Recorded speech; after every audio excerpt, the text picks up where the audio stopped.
Welcome to the cocktail journey. We're here today with Stefan Kurpinsky, one of our all-time regular guests. Always good to be back. I think a fan fave. Oh, so, thanks, guys. Who loves Stefan? Put it in the chat. Who's glad to have him back? You don't have to do that. You don't have to do that. No, but feel free. I mean, it's fine. Hey, Daniel and Christina from Austin. Daniel's here, Steve's here, Terrence is here, Burgeon is here. Let us know who's here. We always love to know who we're chatting with. Burgeon's in Memphis today. Ooh. Memphis, Tennessee. What are you doing in Memphis? I love it. That's awesome news to hear that you're out and about. Yeah. I'm hoping to get to Tennessee in a couple months for work. Nice. So, yeah. Tom and Kara from Maryland. Yeah, it's also chilly here in chilly San Diego, bizarrely enough. I know. Yeah, it was even colder in LA. It was really windy and cold in LA. Mm-hmm. It's not that bad. By cold, I mean 50 degrees. I'm sure it's extra chilly in Maryland. So, welcome to the live stream today. We're doing French 75. Something that I usually think of on like just warm, lovely Saturday afternoons. Well, every time we do a shaken, like refreshing cocktail, it's cold. So we just channel it. Yep. So we're going to channel it today. This is like an ultimate afternoon, like weekend afternoon drink for sure. It's a great brunch drink. It's, one of the original, like, gin aperitivo, like, cocktails from the Prohibition era, I guess. So, grab your ingredients. Lemon juice, simple syrup, gin, brandy, Calvados, Singani, whatever you got. And we'll get started in just a minute. All right. I don't know that we have anyone new here on the live stream today, but if you're new or if you're watching for the first time, welcome to the Cocktail Journey. We do these weekly live events where we are chatting about a cocktail, one cocktail every week, doing a bit of a deep dive. I'm Rachel Eva. This is my home and our home bar. Sean Michael is my partner in crime. He's usually behind the camera on the production side. Yep. And Stefan is a good friend and 20-year industry vet. Yep, been in the bartending world for a long time, and I think I was musing on your. I'm not going to call it a pedigree, even though I just called it a pedigree. Yeah, don't do that. But actually, about one of the things that I appreciate about you is I think that you have one of the most sophisticated standards for cocktail craft of most of the folks that I've known, and so I just really respect that about Stefan, and we love having him here on the live stream. Some people will call me the cocktail snob, and I think in the industry sometimes I get pinned as the guy that's like, oh, this guy's going to pick apart my cocktail, which I don't. Like, that's not how I am at all. Like, I get really nerdy, and I obviously like really take the historical significance, to heart, and just try to, whatever you do in life, you should do it as good as you can possibly do it. And that's right. That's always been my motto. Is like, how can we make this better? It's not, it's not about me or my ego. It's like, how can we make this better for all of us, and how can the guest get a better cocktail out of it? So so I've done a lot of nights, stayed up all night trying to figure out how to make cocktails better. So hopefully we can apply some of that. And hopefully we already have applied this to these live streams, and we can continue down the road. So. And we'll keep doing it. Yep. So we believe in high fidelity hospitality and bar craft, but we also believe in making things easy and accessible. If this is the first time that you're making a French 75, you've come to the right place. What we do on these live streams is the first part of the live stream, we're going to talk about the basic or essential French 75. How do you make this simple cocktail exceptionally well? What are the things that make and break this cocktail? What are some of the things that bartenders do to make a cocktail that look effortless, that when you get behind your bar, you're like, wait, I don't know if I'm doing this right. That's what we're here to talk about and explain. So please don't be shy. Put your questions in the chat. No question is too simple. Yeah. And then about the top of the hour, we're going to switch and switch it up and maybe make a few variations or dive into the nerdy stuff for those of you that want to get a little deeper. Let's do it. And so I think this is our first champagne cocktail. First so champagne cocktail. A little bit about finally champagne. Pop a bottle. Yeah, so we'll talk about popping a bottle correctly and making sure that you learn how to savor by the end of today. Probably not going to happen. We don't have a sword. But congratulations. If you haven't had a French 75 before, and this is going to be your first opportunity to really dig into this cocktail, you're really going to, I think you'll be pretty excited to see how delicious this can be. It seems like a basic cocktail, but there are always some little tips and tricks and ways to improve upon it. And it's just, it's a seminal cocktail, and once you learn why the French 75 is so delicious, you can really get into cocktails that are lengthened with champagne. We'll definitely be doing more down the road on champagne cocktails, champagne topped cocktails. But this is like, they call it the Diamond Fizz, a fizz that's been topped off with champagne as opposed to soda. So this is kind of our first attempt at it's like a cross between like a Prohibition style drink and something that dates back even older than that. So we're pretty excited about it. Let's get going. John is already way ahead of us. Okay, shoot. He's already drinking. So let's get started so we can get a cocktail in your hands. All right, cool. So the first thing we need to do is we need to juice some fresh lemon juice. Yep. So I have some lemons here we can start off with. I like to juice everything fresh. On here, you can absolutely, if you have some friends over, you can juice a little ahead of time. Actually, citrus juice tastes at its optimum point about 2 hours after juicing, so that's something to consider. So we're going to start off with a 1/2 ounce of fresh lemon juice. So we'll just go ahead and pour this right in. This is an older style cocktail, right, originally from about the 20s. So it's a bit drier than kind of a modern cocktail. So we're using only a 1/2 ounce of fresh citrus, lemon juice, and then we're going to use a 1/2 ounce of simple syrup, which is probably down here today. Yep. Cool. So 1/2 ounce of syrup.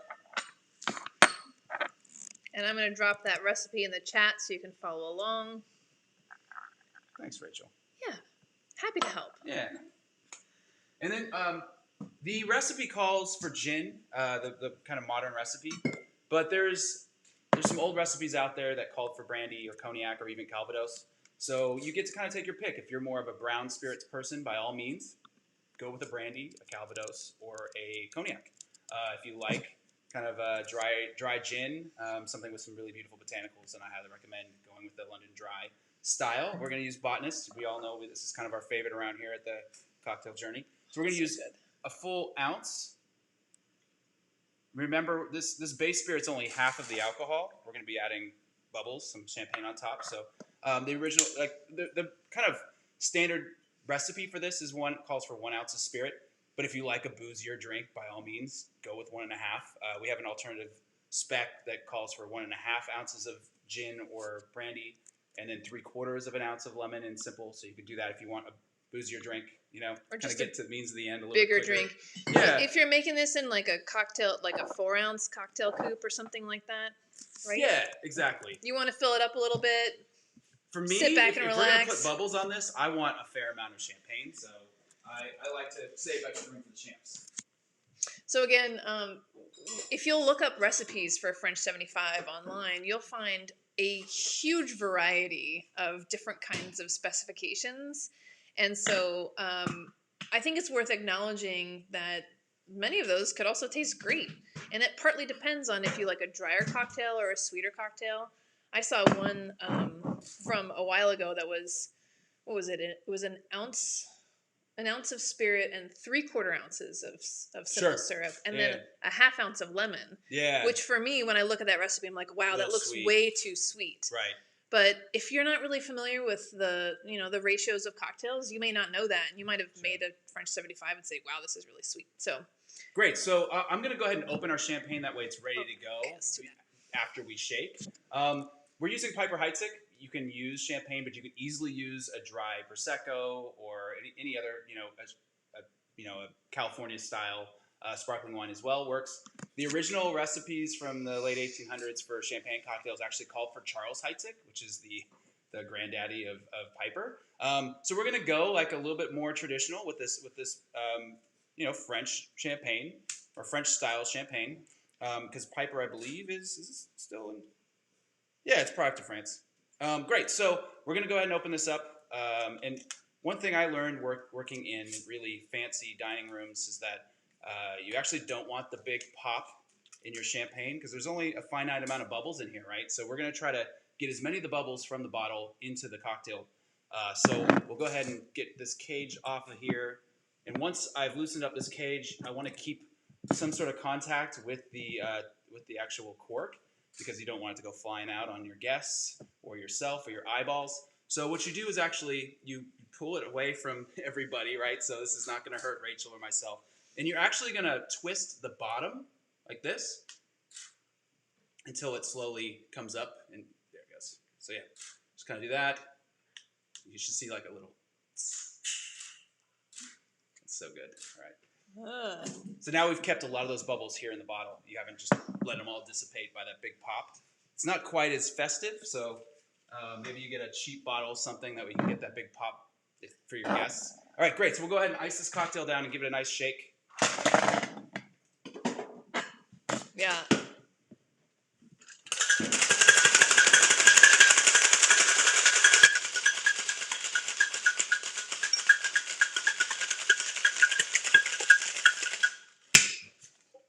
You'll notice Stefan did not add the champagne. Yeah, you don't ever want to shake the champagne. Obviously, like I said, to the shaker. It was pretty obvious, but I just wanted to call it out. All right, so a lot of people just will pour this drink directly into the glass, and then they pour champagne on top. And what that does is creates a really beautiful layer of champagne on top, but doesn't incorporate into the drink. So I actually put the champagne into the cocktail shaker before I strain it, and then strain everything right into the glass. So usually do about 2 ounces. I'm going to eyeball this, but you can use a jigger if you like. He's going to eyeball it because he knows, and he's done this, hundreds of times. But also, like, you can't really go wrong. The more champagne, the better, really, in my opinion. So I'll just give this a really quick kind of swirl to kind of incorporate. And then we'll pour that directly into the glass. And if it needs a bit more bubbles, we can add a few more on top. That actually looks like a pretty good wash line to me. Yeah. Great. For the garnish, we're going to go ahead and garnish with a lemon peel. I don't see a channel knife, so we'll just go with the... There's one in there. Where is it? Here, this guy. There it is. Cool. So if you have a channel knife, you can use that. That's a bit more traditional, but you're more than welcome just using a Y peeler to give a nice swath of lemon. Since we have it, we're going to go ahead and do just a nice long channel. Nope, not that one. Some lemons don't behave. This one's not really behaving. So it'll be a little wonky. Yeah, it's too wonky. What's up with that lemon? Who bought this citrus? That lemon's scary. Great, so we're just going to do a little peel then in that case. We didn't have great citrus selection at the store I know. this week. In Southern California, our citrus is terrible for some reason. It happens, though. We send it off to all you folks out there. Hope you're enjoying our citrus wherever you're at. Just keep in mind that California citrus is better than Florida citrus. There's no real data to back that up. Great, so there you have it. The French 75. You get a lot of bubbles in there because we did everything we can to make sure we didn't dissipate them. Man, it looks gorgeous. So that's how it should look like. Really delicious, extra bubbly. I'm going to go ahead and give this a... It's all you. It's so beautiful. Oh, yeah. I look at it with eyes of longing. Reminds me of like a really good lemon drop meets a lemon, sparkly lemonade. Mm-hmm. The good thing is you can always top with more bubbles if you like champagne, which I do. Mm-hmm. If we have the bottle open, might as well, right? Mm-hmm. Yep. So a couple things I wanted to observe. If you're new to making cocktails, Stefan did a few things. Number one, just to emphasize again, you never want to shake anything with bubbles. And so he shook all the other ingredients to incorporate the spirit and the citrus and everything together to make sure that that's emulsified. And it was a nice strong shake, so you can see. And Super then, cold. Again, instead of topping with champagne, which most recipes call for, he added it to the shaker so that it could be nice and incorporated. We did this with the Paloma a couple of weeks ago as well. Brandon did it with the Paloma. Yeah. Awesome. That's the trick. It really is. I mean, if you want a sparkling drink with sparkling wine, you need to treat those bubbles with respect because you can't get any more bubbles in there after you've lost them into the air. So yeah, you want to kind of protect them as much as you can. It's why we use champagne flutes, so it'll kind of trap those bubbles in a little bit better. That's why you see a lot of people like pouring very carefully with the champagne to try to get as many bubbles into the glass. That way you can get it on your tongue.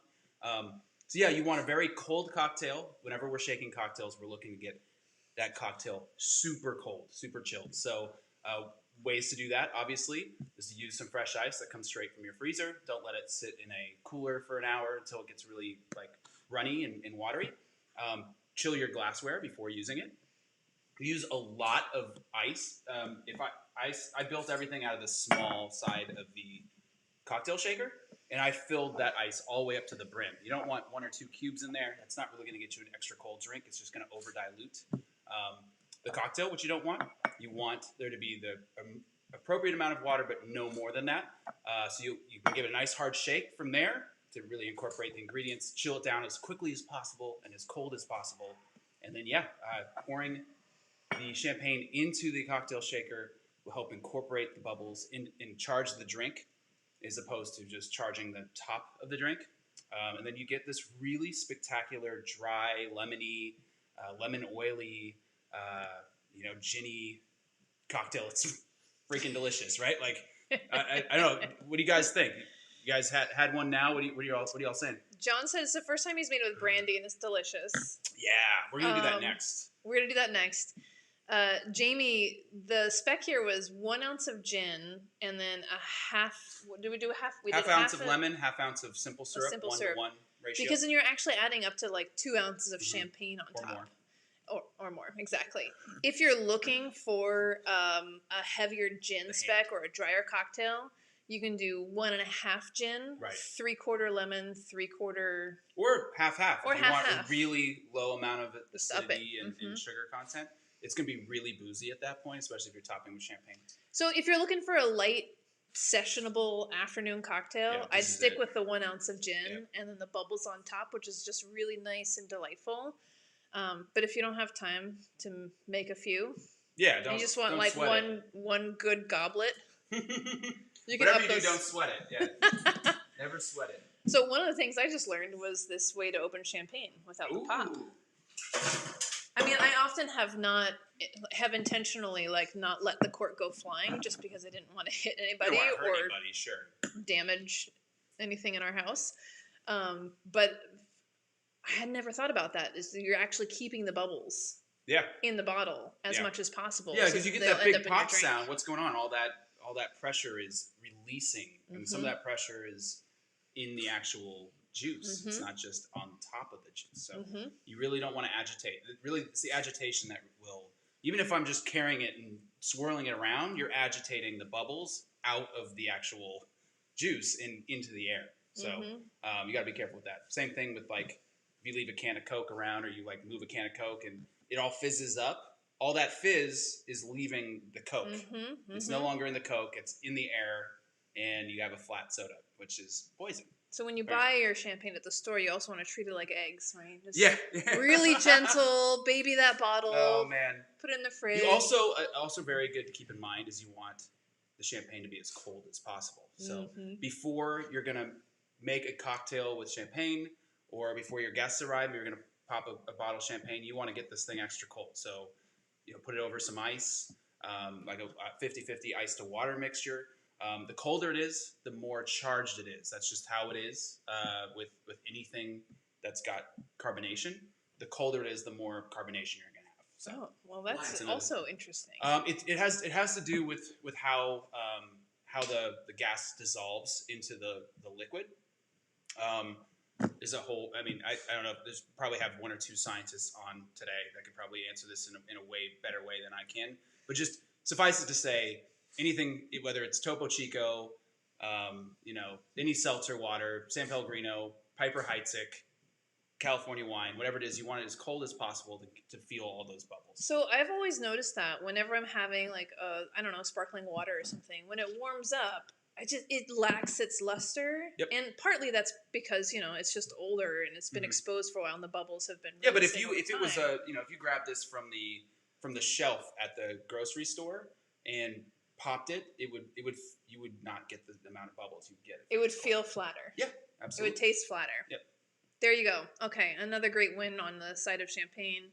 And you all have already been chatting in the chat about champagne versus sparkling wine and what you can call it and Prosecco and all that sort of thing. So we'll get into some of that, I think. Well, I mean, just real quickly, the French government are pretty serious about regulating their products. So there's a very specific way to make champagne, that method in France. And they're also very serious about like regionality. So Champagne is grown in a region that has a certain type of grapes, a certain type of method. So they insist that Champagne is only available, can only be called Champagne in Champagne. So even if you have a Champagne style, there's a California Heisek. They have another house in Napa, and they can't call it Champagne. They have to call it California sparkling wine. It's the same method, same stuff. They're growing the same grapes, the Pinot Meunier, the Pinot Noir, the Chardonnay grapes in Napa, but they can't call it Champagne because of regulations with France. It's just as good. It just has to be different.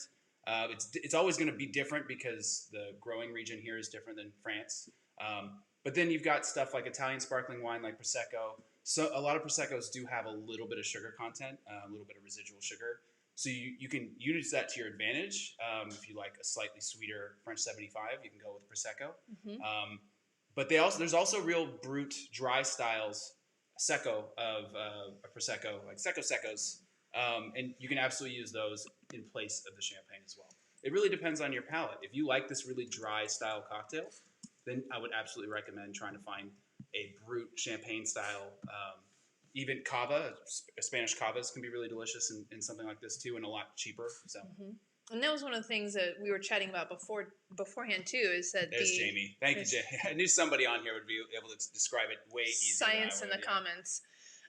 But the drier the better for Champagne and for this cocktail is our recommendation. And so you want to go with this is a brut Champagne, but there's a whole series of sort of labeling for Champagne that also indicates sweetness versus dryness. Yeah. And so brut is actually drier than an extra dry Champagne. Right? Dry, extra dry. Yeah, brut. Brut is the driest. Is the driest, which is what we like. That's the way I go. That's the way we go too. Can we make one with cognac now? Can we just do that? Yeah, let's do That's kind of. I don't really want to get too fancy. I mean, what you can do if you want to kind of. He wants to drink the one with cognac. I do, yeah. I mean, we have really good rum over here too. That's actually owned by a cognac company. So you can play with this base spirit for your second cocktail. If you made your first one with gin, I highly recommend trying it with brandy or cognac. But feel free if you've got a good rum lying around to give that a go. You really can't go wrong with if you keep it in this style. I would stay away from like the really heavy, like woody spirits like a bourbon because the wood is going to overpower the very nuanced cocktail that is the French 75.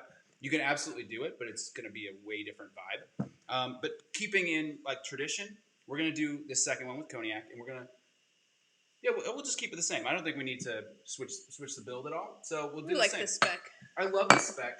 I was kind of wishy-washy between the 3/4 and the half. But I think we decided on this because it's just a bit drier and it's a great afternoon drink. It doesn't sit on the palate too long. It really cleans off the palate really easily, right? It doesn't linger. But if you're somebody who likes sweeter cocktails, first of all, great. Yeah. You've identified that. There's, I think, Shrimp Toast last week was talking about, he's like, I like sweet drinks. Sweet tooth, yeah. And he's like, that's okay. Like, it helps to know what you want. Yep. If that last one with the half and the half of the lemon and the simple was too dry for you, then bump it up to 3/4. Yep. So see how that. Sean picked up this gorgeous, so cute bottle of Remy 1738. About a month ago, I brought over the liter size. This looks so weird to me right now because my bottle's like 3 times the size of it. No, they didn't have the big bottle. Oh, I know. I don't even know how I got the big bottle. I think Karen left it at my house. Lucky. Yeah, right? I bet she left it mostly empty, though. So she took my bottle that was full. Karen, if you're on here, thanks for that. Cool. So that's the 1 ounce of cognac. And then we had a question from John while you're pulling this stuff out, which is many drinks have a different name when the base spirit is swapped. Right. It seems it's not the case here. No, it really isn't. And that's because at the time, like a lot of the drinks, this drink was, I guess we could talk about that too. This drink was really kind of attributed to a bar in Paris. And drinks in and around the 20s and 30s, especially in France, are really kind of interchangeable with the gin and the cognac. I love that it's just like a hand that pops out of nowhere every once in a while. Yeah, they're really kind of interchangeable that way. Whereas generally in the past, or with other cocktails, you can really, you completely change the cocktail and change the name. French cocktails, French derivative cocktails are a little different that way. Mm-hmm. Okay, Daniel, great question about the history of the drink and the name. But before we do that, I did want to mention, John, that there is a cocktail called the French 95, which there's plenty of variations on the French 75. And so exactly, like when you think about it, there are these things out there. The French 95 is essentially a French 75 with bourbon instead of the gin or the cognac, the one thing I told you not to do. So if something woody... Sorry, 1 second. It's okay.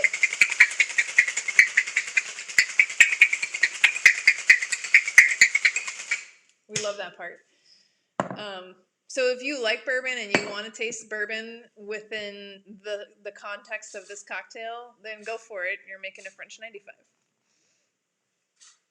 95.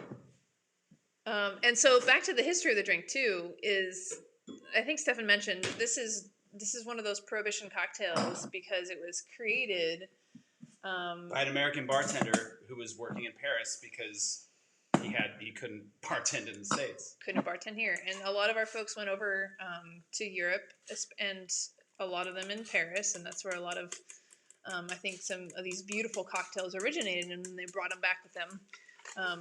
They were kind of semi-invented in Paris, and then perfected and really appreciated in London at the Savoy. That was kind of how these drinks, that was their natural progression, and then they ended up back in the States. Mm-hmm. That's how that worked. Exactly opposite to how it was the rest of the history of cocktails. Where America kind of sets the tone, and then everybody else kind of goes along with it. But obviously, at that time, we weren't really allowed to make cocktails legally, and the cocktails we were making were sketchy because we were using real sketchy products back then. So this one originated at Harry's American Bar in Paris. And it was first published in the book The ABC of Mixing Cocktails in 1922. And then it was refined a little bit further, and it was named after the French 75 millimeter field gun. Right, from World War I. From World War I. Yeah, which was a really game changer for, I guess, military history. Those guns were pretty powerful, and they had a pretty good range. So, I guess... It's funny, I grew up in an era of bartending where if you wanted to learn how to bartend, you had to buy the Mr. Boston's book, on how to learn how to bartend.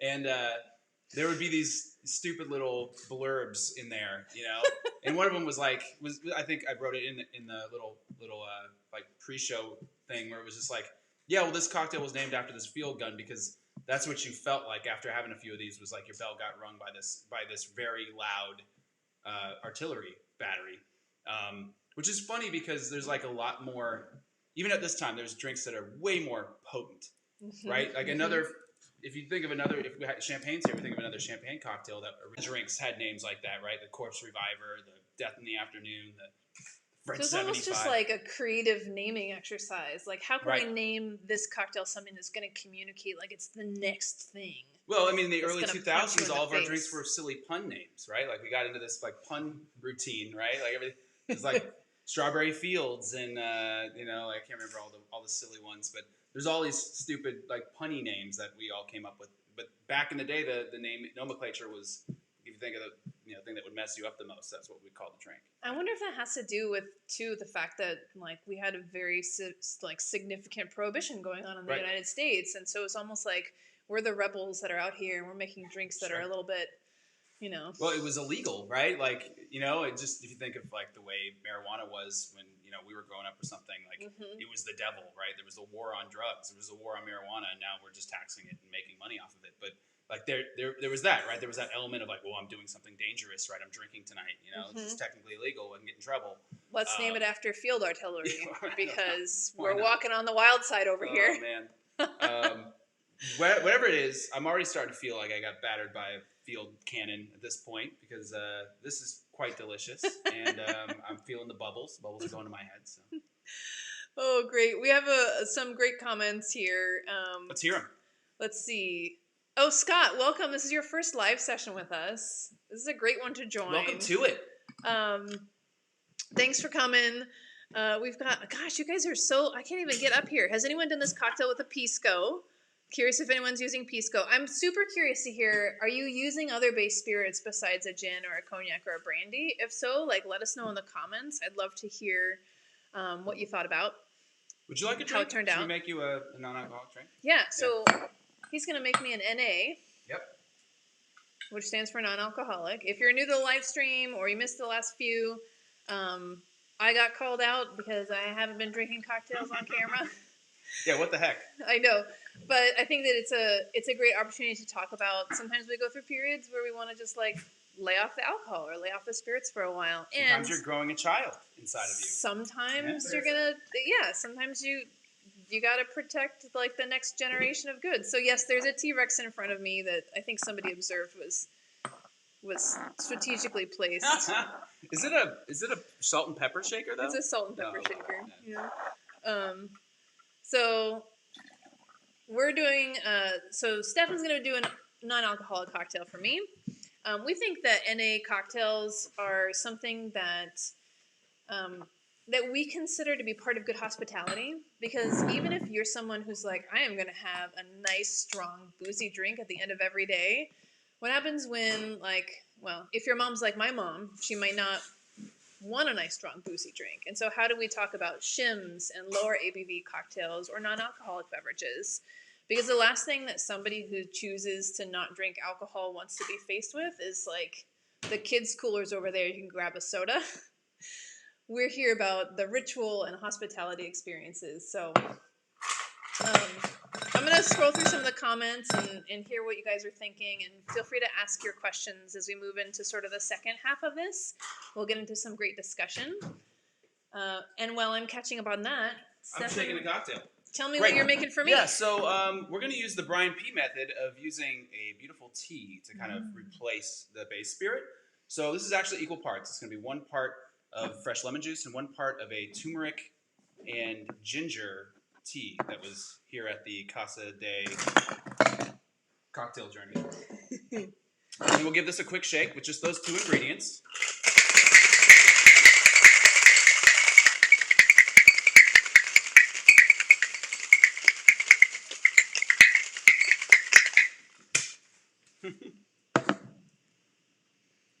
Oh yeah, that's nice. And then we'll go ahead and charge this with tonic this time, which I put right over here. You can use soda water. Tonic is kind of a tonic-y verse. I'm going to do the same trick to save some of those bubbles. When you say you're charging something, that just means you're infusing it. Like, that's your reference for infusing something with bubbles. Yeah, exactly. If you're going to have a bubbly drink, if you're going to call it a bubbly drink, it better be bubbly, right? So we will pour some bubbles on top here. We'll give it a quick little, what I like to call courtesy stir. Basically, I just dip the spoon in, kind of pick up the ice, and then put it back down. That way you're not over-agitating. If you're giving it a big stir, you're going to over-agitate those bubbles, which is what we're trying to avoid. And then we should have a straw, which won't fit. The biggest straw ever. This is like a slushy straw right here. We're going to up our straw game. Luck. Good luck with that. Let's see if I can get a lemon garnish here for you. Daniel says, after you drink the cocktail, you feel like a T-Rex stomped on you. That was in response to the Rex comment. Oh, I love it. There we go. See, look at that.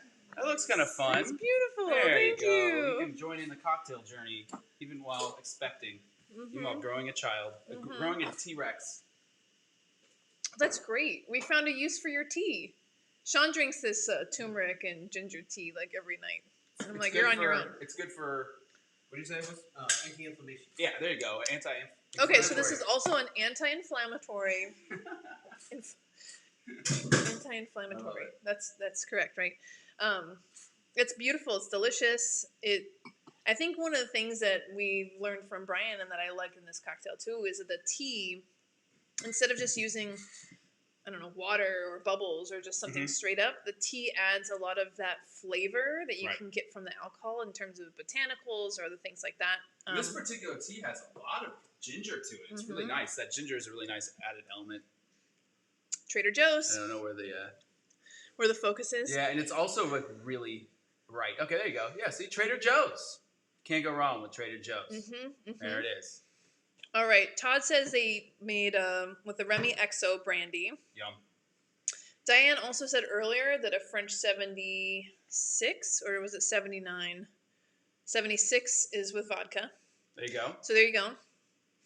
Call it a different number and make it with a different kind of booze. And but there's no gun called the 76. Somebody was just like, we'll just add one more and make it vodka. Like, like that doesn't make any sense. Like, there has to be another millimeter of French art, like random French artillery. We could call that vodka version. Okay, Eric says Gifford's aperitif syrup is a delicious non-alcoholic ingredient if you're looking for a Campari Aperol like drink without alcohol. For sure. We haven't gotten into a lot of those things yet. We need to do it though. We will. There's also some really great like non-alcoholic Campari Aperol clones by a few different companies. One of them's it's an outfit out of Australia called Lyres, Lyres. And they're like Italian bitters. I mean, I can't really tell. I can hardly tell the difference. Unlike like simulated gin and stuff like that, because you add the sugar content and you have all those botanicals in there already, like it's basically identical. It's pretty cool. Well, I'm loving my non-alcoholic cocktail. John says that he made his second French 75, or your third, because John, you got a head start on us, with a single barrel Copper and Kings. Oh yeah, that stuff's delicious. He said at 63% ABV, it packs a punch. Do you want to chat a little bit about different ABV levels? Yeah, absolutely. So I mean, we use a cognac here. I think they have this right at 80.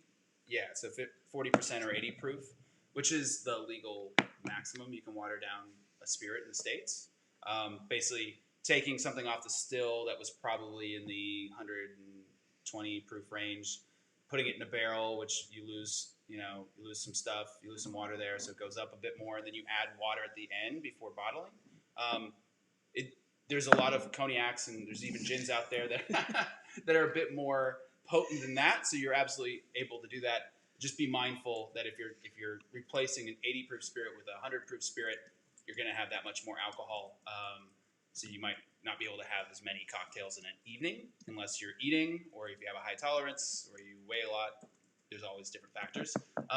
Generally, when I'm stirring cocktails, I want a really high proof spirit because I want that proof to stay high enough to have that beautiful kind of mouthfeel and have enough like whiskey flavor or brandy flavor in the overall cocktail at the end. Because you're usually going to stir that cocktail on ice and then pour it over more ice, it's going to continue to dilute.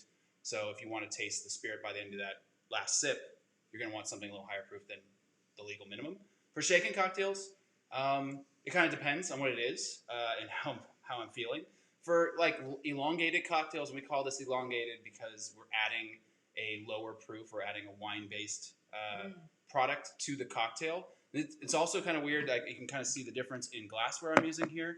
The traditional glassware for a French 75 is a coupe, which is a little strange for any cocktail that's got bubbles, something either soda or champagne. Generally, you put that in a fizz glass or a highball glass. But this is just, this kind of predates that whole nomenclature in the different cocktail families, this particular cocktail. So I went with tradition here, but you could put this into a highball glass and it would be appropriate for the style of cocktail that it is. But when you're talking about fizzes and elongated cocktails, I generally like a lower proof spirit because the intention is to drink a more sessionable cocktail. But that's still a personal preference, and you should absolutely make how you want to make it.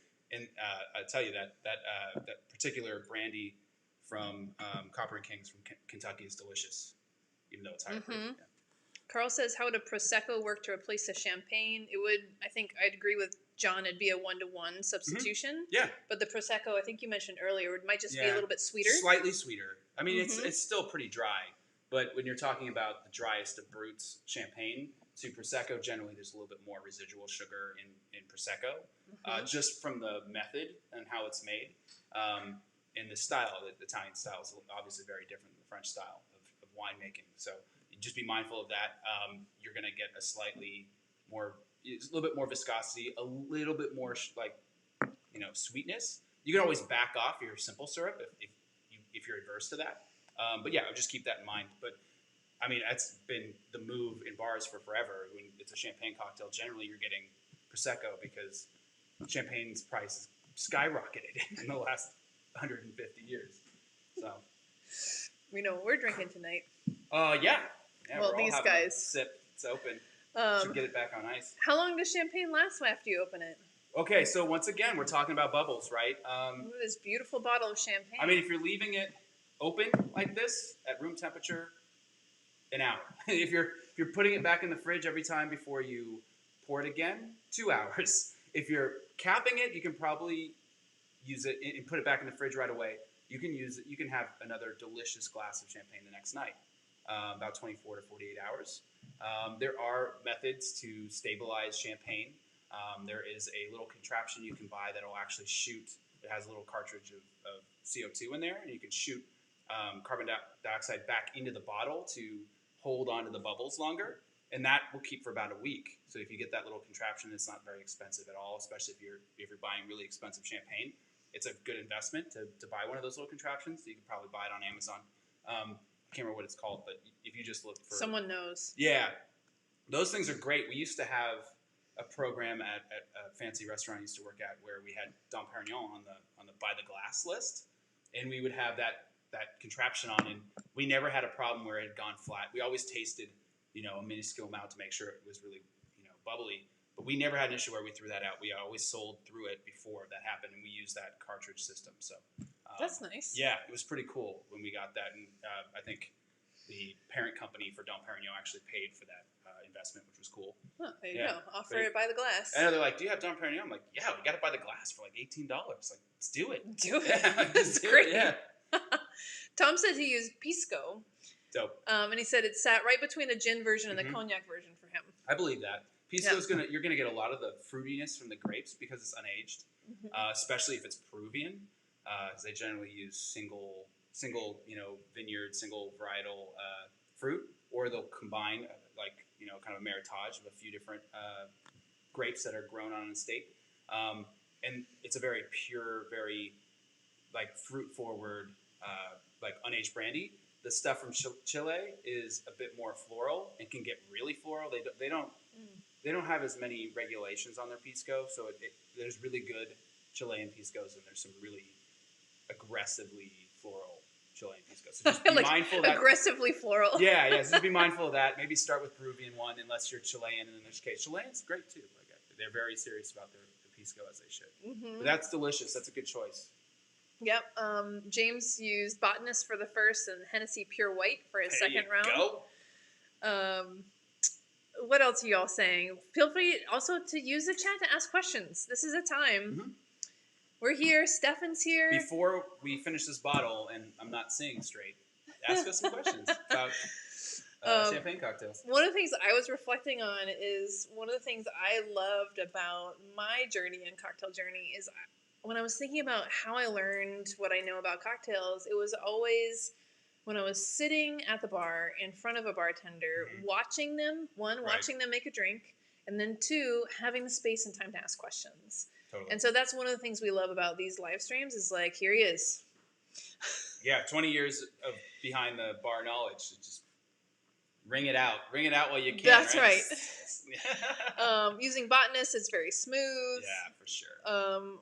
Lots of conversation about Proseccos, Cavas, champagnes. Carl, a great way is to test. Test them all.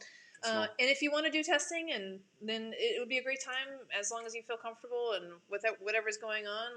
Have people over, have a champagne party. We have some friends who love champagne, and so every time her birthday rolls around, she's like, "We're doing a champagne tasting. We do blind tastings." So talking about champagne cocktails and like entertaining, we should do. I know we kind of have all the weeks planned out now for cocktails, but we should sneak in a class on punch because I'm really passionate about punch. I think punch is the winner for if you can make a really mean punch.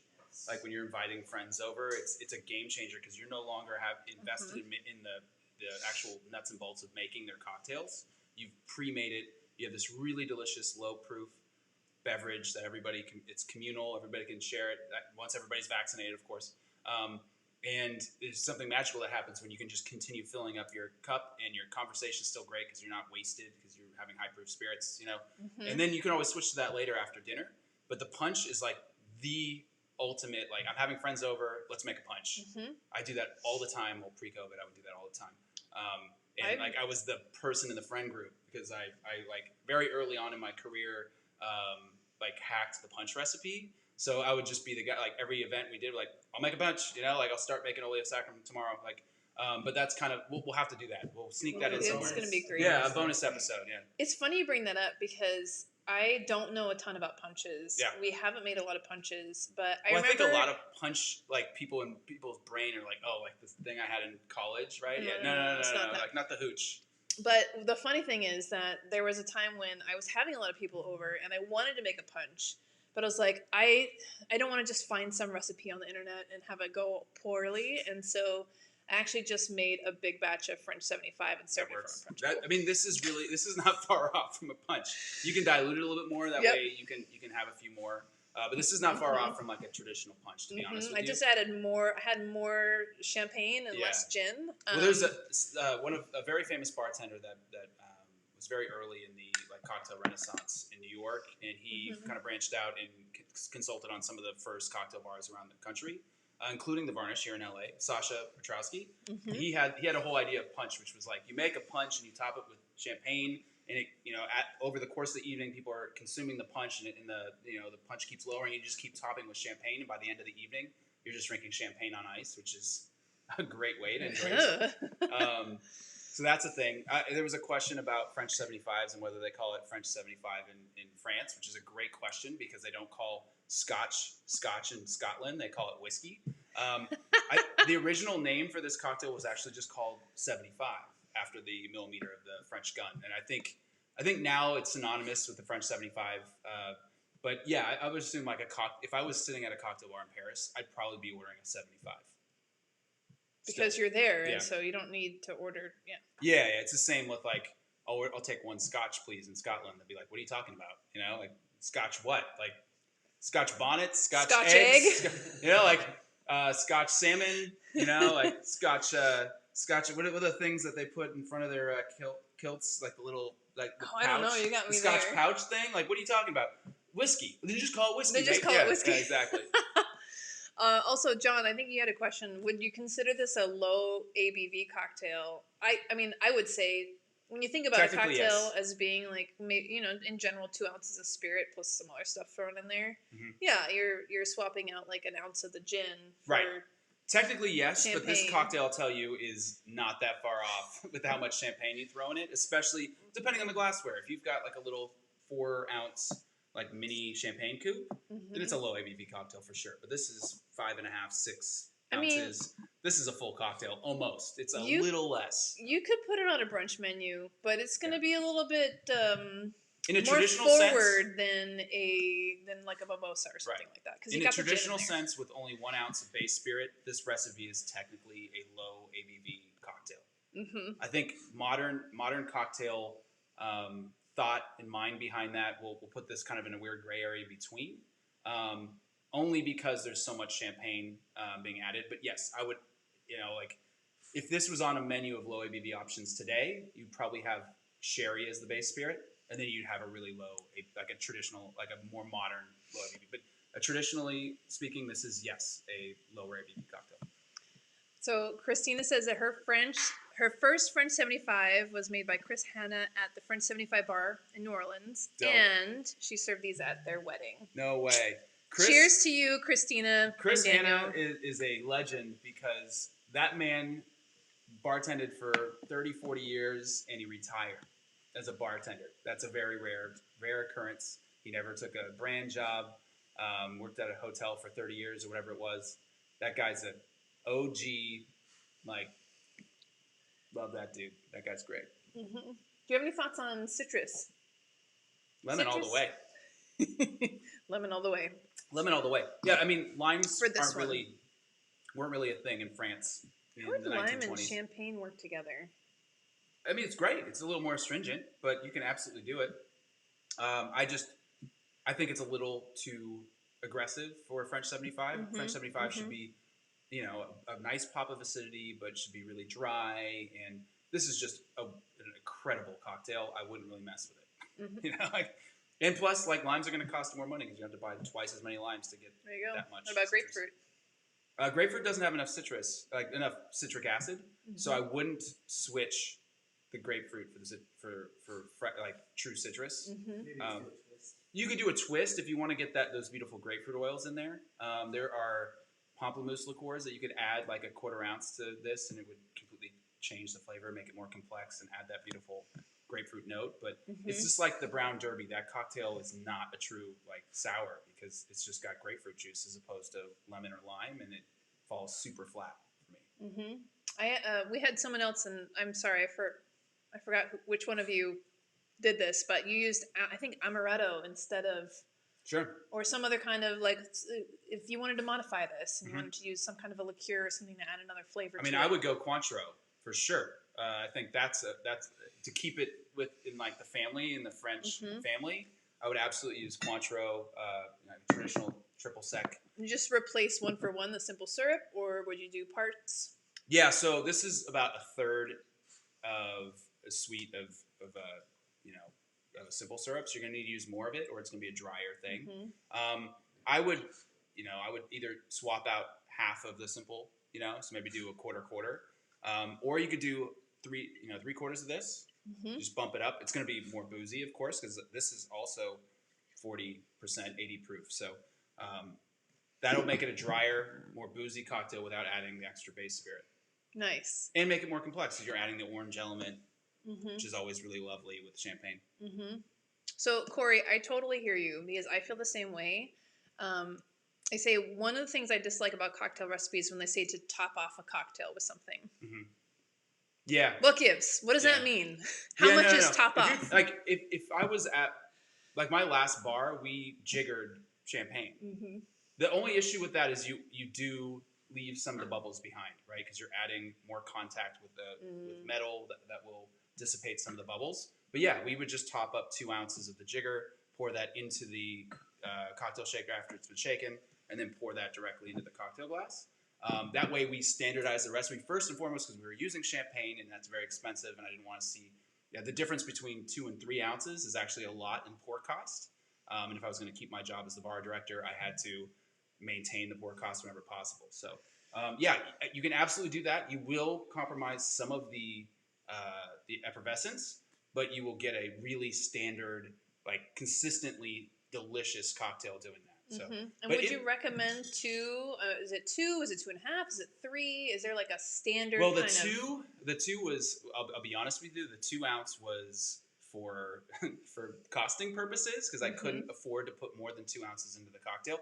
But it was also for the glassware. The glassware we used for our French 75 was 4.5 ounces. This is probably 5.5 to 6. So you could use less. So for this size of a glass, like a 6 ounce glass, I would definitely use 2.5 to 3, depending on how dry and bubbly you want it, and champagne forward you want it. Which for me, I'm the more champagne, we don't have a problem the better. with that. Yeah, I don't have any problem with that. Because you have 1 ounce of base spirit, and you have 1 ounce of combined of the simple and the acid, and you're shaking the cocktail, which is going to add dilution, right? But probably another 3/4 of an ounce.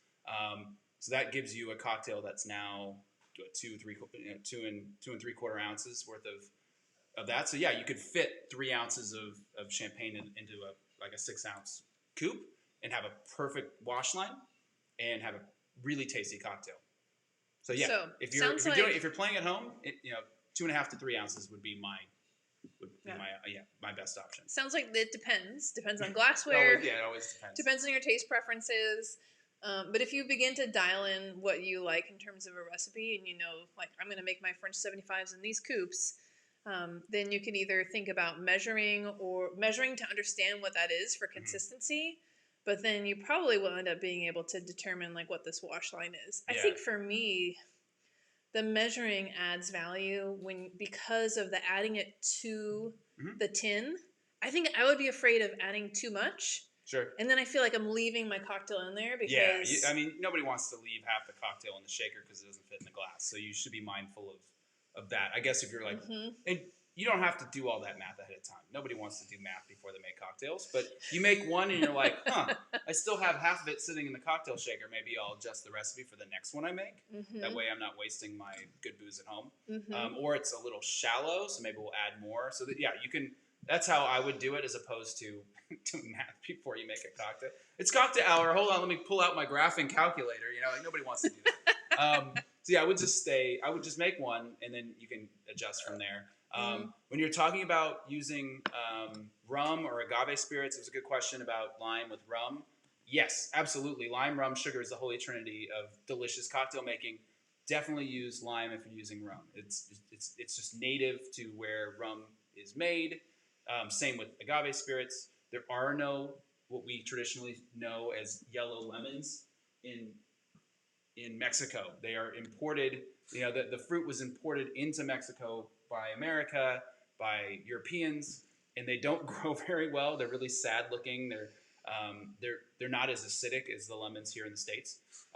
If you're gonna make a mezcal or a tequila variation on any cocktail that would normally call for a gin lemon or a whiskey lemon, I would absolutely switch it to lime. And vice versa, if you're making a drink that would naturally call for lemon or lime because it's made, it's usually made with tequila or something like that, and you're switching you're mixing stuff around because, you really like whiskey, I would absolutely recommend that you switch your lime to lemon if you're using whiskey, because it's natural. It belongs together. There's really not very many limes that natively grow in Kentucky, Scotland, Ireland, like everywhere where whiskey's made, limes aren't produced. So stay like for like. I can't, like, that's like one of my biggest pet peeves when I see a cocktail menu with whiskey and lime. I'm like, that's it, I'm out of this place. Like that's where it sets me off, because this is unnatural. I get what they're doing. They're like, well, I'm doing a whiskey tiki variation. I'm like, that's cool, that's fine, but why are you putting your whiskey and your lime together? It's too astringent, and it's too much. Like, the wood astringency and the lime astringency gets together, and you're like, ooh, what is it going? Like, why? There's a reason why tequila and rum like to be with lime, right? Because they're just kind of from the same area. I mean, they all, when you think of it, you're like, well, they're distilled spirits, so they all like kind of lose a lot of their terroir and their provenance. But that's not true, actually. Like, they are absolutely are still products of their region, and they still taste of their region. If you think of like a Kentucky whiskey and how long that whiskey sits in like American oak that was grown in the South or in the central part of the country, and it sits in the air of Kentucky for 5, 6, 7, 8, 9, 10, 11, 12, whatever years, it's absolutely a product of where it's from. So that's why whiskey works so well with mint, because mint grows in the shadow of the rick houses. Like, it all sits there together. It sits on the side of the road while you're walking into the distillery. So it all makes sense. And same thing with agave spirits, right? Like limes and mangoes and papayas and all that stuff grow right next to, all these things in Mexico. So of course they just makes sense. Yeah, it's like why chips and salsa. Yeah, it's like the chips and salsa with the lime juice, and then you got the guac, and then you've got a margarita. And why does that all taste so good? It's because it's all from the same area, and it's meant to be consumed together. So. Oh man, I cannot keep up with you. So James, we can definitely do some skill stuff about layering champagne on top. Carl's going to open his 59 Dom for this cocktail. Dang, Carl, when am I going to get the invite? She got the freaking cellar down there. We talked about coupe versus flute. I think, the champagne flute keeps those bubbles in a little bit tighter. But why is this served in a coupe? Well, I mean, I see French 75s. Aromatic experience? I mean, I've served hundreds of French 75s in STEM, in flutes over the life of my bartending career. And glassware kind of goes in and out of favor. But absolutely, the French 75 can absolutely be served in a flute, and it tastes really good. I like coupes because you get your nose into the coupe way more than you can get into the little flute.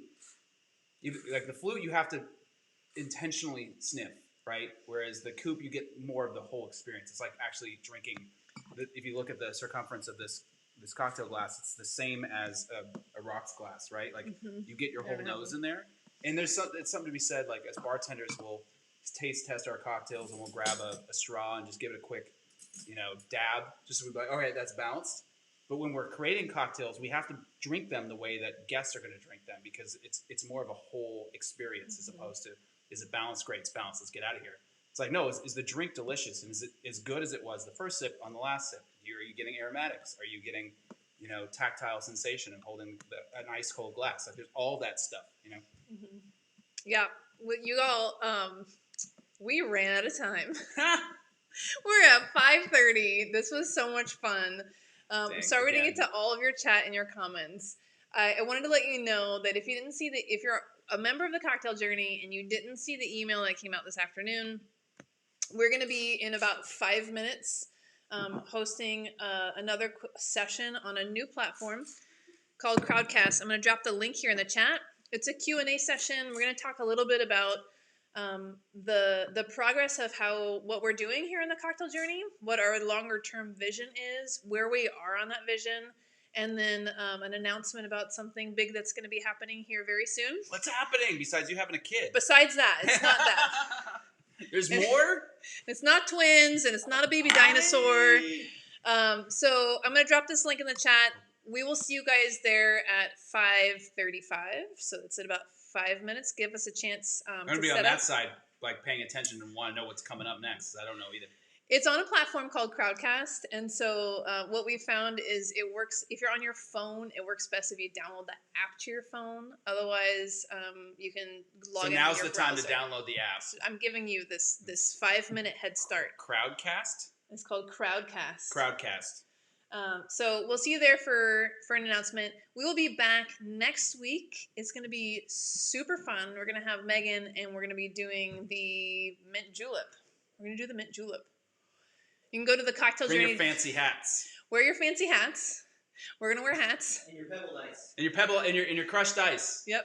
Yep. So grab your mallet. If you go to thecocktailjOurney.com and click on cocktails, you will find the recipe already there for next week, so you can start prepping. It's also for all of you that like extra boozy drinks, next week is your week because it's all whiskey. It's 3 ounces, right? I mean, 2 to 3 ounces, 5. A dab of simple syrup and a bunch of mint, and a lot of crushed ice and fancy hats. There you go. You can skip next week. No, just kidding. No. Don't skip next week. It's gonna be great. All right, just enough time to make another French 75 before we see you over on Crowdcast. Do it. And then if you don't want to hang out and find out what the big news is, we'll just see you next week. Cheers. Bye, everybody. See you guys. Thank you. Bye. Oh, man, I really wish I could drink this cocktail. Got her. So good.